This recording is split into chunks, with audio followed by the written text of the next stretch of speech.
నేను ఇప్పుడే Tamil Nadu chief minister Vijay నటించిన జననాయకుడు సినిమా చూశాను. ఇది అందరికీ తెలిసిన విషయమే.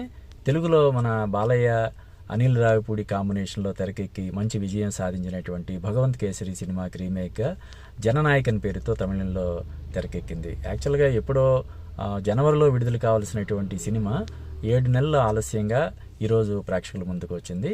అంటే ఒక సినిమా రీమేక్గా వచ్చినప్పుడు కంపారిజన్ మాతృకతోటి ఒరిజినల్ తోటి కంపేర్ చేయడం అనేది జనరల్గా జరుగుతుంది.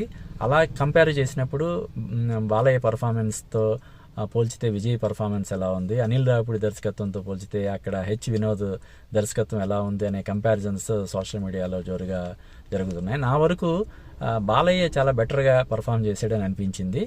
అలాగే దర్శకత్వం పరంగా కూడా అనిల్ రావిపూడిదే పై చేయి అని అనిపించింది. అంటే సబ్జెక్ట్, ఈ ఒరిజినల్ సబ్జెక్ట్ దీన్ని తీసుకొని అక్కడ విజయ్కి పొలిటికల్గా మైలేజ్ వచ్చేలాగా వాళ్ళు చాలా మార్పులు చేర్పులు చేయడం వల్ల ఆ ఒరిజినాలిటీ అనేది కొంచెం దెబ్బతిందని నాకు అనిపించింది.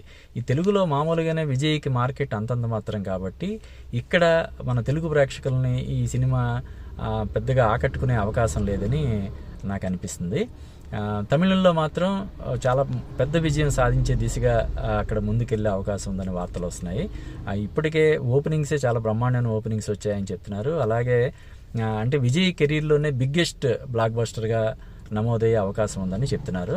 మన తెలుగులో మాత్రం అసలు ఏమాత్రం ప్రభావం చూపిస్తుందని నేను అనుకోవడం లేదు.